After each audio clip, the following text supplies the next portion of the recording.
નમસ્કાર. હું આજે આવી ગયો છું વલસાડમાં association for the blind, national association for the blind. એના સ્થાપક છે ડોક્ટર રામભાઈ કોયાભાઈ પટેલ. ડોક્ટર હું એટલા માટે કહું છું કે ખરેખર સમાજના એક સારા ડોક્ટર છે, કારણ કે એમને સમાજનું દર્દ ઓળખ્યું અને જે લોકો પ્રજ્ઞાચક્ષુ હતા અથવા તો જે લોકો બ્લાઇન્ડ છે, જે દિવ્યાંગો છે, એમના માટે એમને જોરદાર વ્યવસ્થા કરી છે. ડોક્ટર રામભાઈ, હકીકત તો એમની પીએચડીની ડિગ્રી નથી, પણ હું એમને ડોક્ટર કહું છું.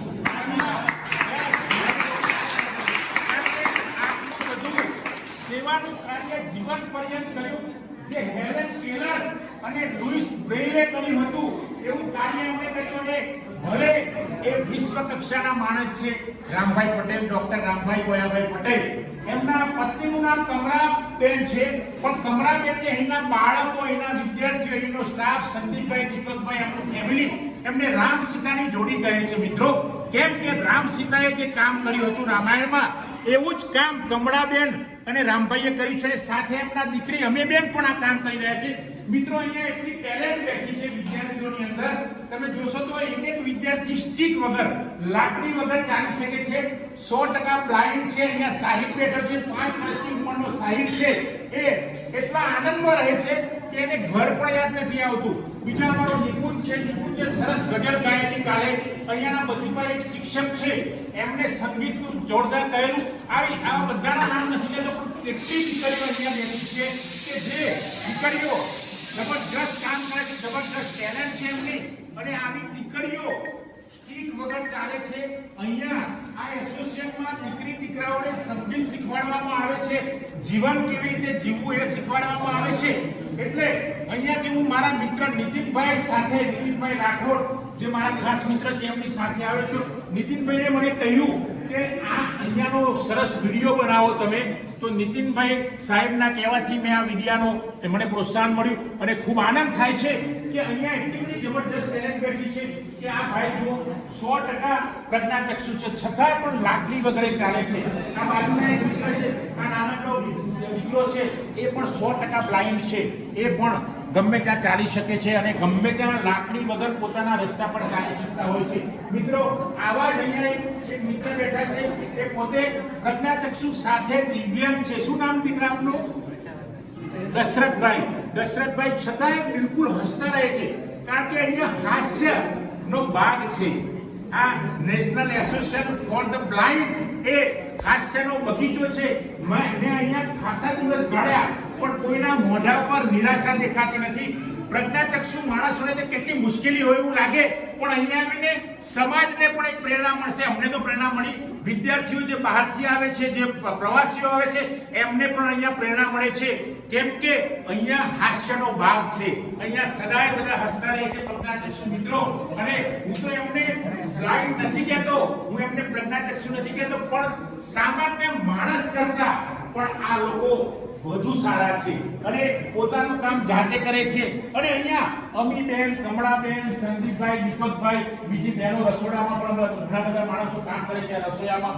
તો એ બધા એટલા પ્રેમથી પીરસે છે છોકરાઓને કે પ્રેમથી પીરસતા છોકરાઓ આનંદથી અને એમને ભરપૂર જમવાનું આપે છે.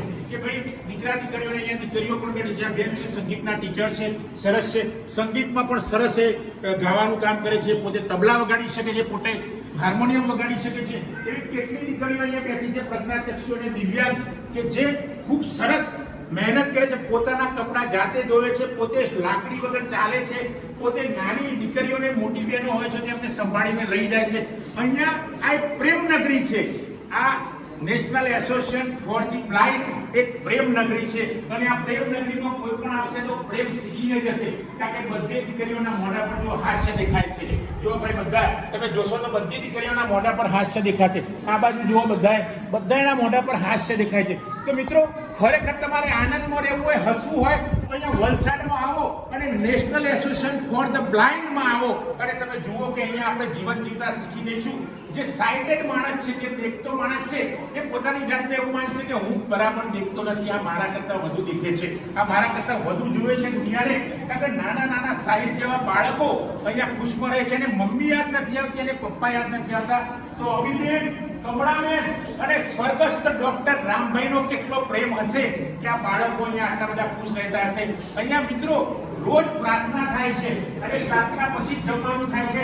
તો મિત્રો આપણે હવે આગળ શરૂ કરાવીશું. અહીંયાની પ્રાર્થના તમે જુઓ, રસોડાનો પણ ભાગ છે. રસોડામાં સરસ એકદમ અત્યાધુનિક ટેકનોલોજી છે. એના કુકર, આ મશીનો, બધા રોટલી બનાવવાના મશીનો, અને અહીંયા એટલી બધી સરસ છે કે બહુ મોટા મોટા માણસો પણ આવે છે અને બાળકોને મીઠાઈ પીરસી જાય છે, બાળકોને જમવાનું પીરસી જાય છે. અહીંયા આપણું ઘર લાગે. કોઈ પણ પારકો માણસ આવશે તો એને લાગશે કે તો આપણું ઘર છે. આ મેડમ અહીંયા બેઠા છે કે સરસ ભોજન જમાડે છે. આ દીકરી અમારી છે, એ દીકરી રસોડાનું કામ કરે છે. આ ભાઈ પણ રસોડાનું કામ કરે છે. તો આ શું નામ તમારું? કિરણભાઈ પણ કિરણભાઈ પણ એ 50% देखी सके छे. किरणभाई और वो साथ में वो 12वीं कक्षा में पढ़ाई कर रहे हैं, ऐसे बोलते हैं. क्या नाम बोला? किरण भाई 12वीं कक्षा में पढ़ाई कर रहे हैं, साथ में वहाँ पे काम भी कर रहे हैं, तो उसको सैलरी भी मिलती है. तो ऐसी संस्था में आप कोई भी, मैं तो बोलता हूँ तो दुनिया में से कोई भी यहाँ आए और जीना सीख जाएगा. तो दोस्तों હવે આપણે સાંભળીશું અહીંયાનું, આપણે પ્રાર્થના સાંભળીશું. અહીંયાની પ્રાર્થના આપણે શરૂ કરીશું. સાહેબ સાથે પ્રાર્થના શરૂ કરો.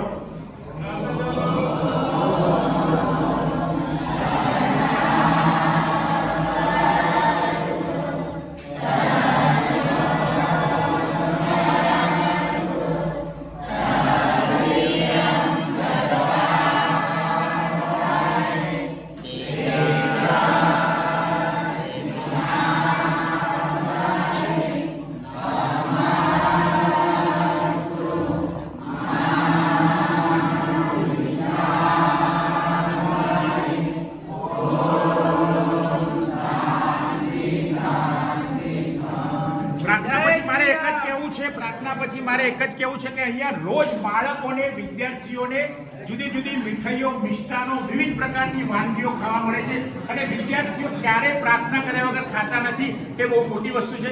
મિત્રો આજે આટલું જ કહું છું અને આપ સૌ જો પણ મારો વિડીયો જોવો એને લાઈક કરો, શેર કરો અને આ એસોસિએશન ફોર ધી બ્લાઇન્ડને પ્રચાર કરો અને ખબર પડે કે આવી સેવાની સંસ્થાઓ સમાજમાં હોવી જોઈએ અને સંસ્થાઓ દ્વારા જે જરૂરિયાતમંદ માણસો છે, જે પ્રજ્ઞાચક્ષુ છે, દિવ્યાંગ માણસો છે, એમને પણ ફરીથી આવા મોટા કાર્યોમાં સમાવેશ કરી શકાય. આમને રોજગારી મળે એવા પ્રયત્નો કરો અને પોતે રોજગારી પણ મેળવે છે. બસ તો દોસ્તો આજે જય હિન્દ, જય ભારત.